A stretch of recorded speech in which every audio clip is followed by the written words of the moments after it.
ও ভাই, হ্যাঁ ভাই, কি খবর? বাংলা ভাষার সাহিত্যিকদের ছদ্মনাম হ্যাঁ, একটা প্রশ্ন করব। আগেও প্রশ্নটা তো উত্তর করছি। দিবেন। প্রশ্নটা হচ্ছে কালী প্রসন্ন সিংহ এর ছদ্মনাম কি? কালী প্রসন্ন সিংহ। কালী প্রসন্ন কালী কালী প্রসন্ন সিংহ। হুতুম পেঁচা। হুতুম পেশা। হ্যাঁ, হুতুম পেঁচা। রাইট অ্যান্সার, সুন্দর উত্তর দিয়েছেন। আর হুতুম পেশা কিভাবে মনে রাখবেন, একটু সময় নিয়ে হ্যাঁ, এমন ভাবে বলতে হবে যেন আর কোনোদিন কালী কারো প্রসন্ন ভুল না হয়। সিংহ। কালী তো হুতুম, হুতুম পেঁচা তো কালোই, তো কালী থেকে হুতুম পেঁচা কালো, যেহেতু হুতুম পেঁচা কালো।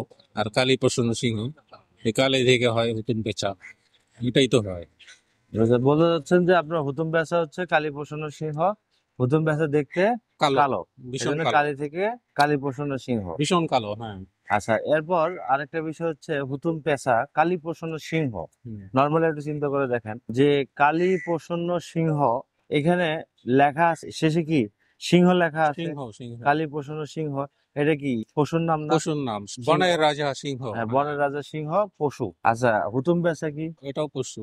তাহলে পশু প্লাস পশু পশু মিলছে। প্লাস পশু, হ্যাঁ, মিলছে। তাহলে কালী প্রসন্ন সিংহ যখন আসবে পরীক্ষায়, তখন আমরা পশুর সাথে পশুর মিলাই দেবো সিংহ যে প্লাস হুতুম পেঁচা। তাহলে পশু প্লাস পশু। আর আপনি যেটা বলছেন যে হয়তো বেশ দেখতে কালো, কালো। এজন্য কালী প্রসন্ন সিংহ। সুন্দর আর সিংহ। ভুল হবে না তো? না না, আর ভুল হবে না। তাহলে আমাদের চ্যানেলের জন্য লাইক, কমেন্ট, শেয়ার, সাবস্ক্রাইব করো। আর কালী প্রসন্ন সিংহ এটা মনে রাখার চেষ্টা করো।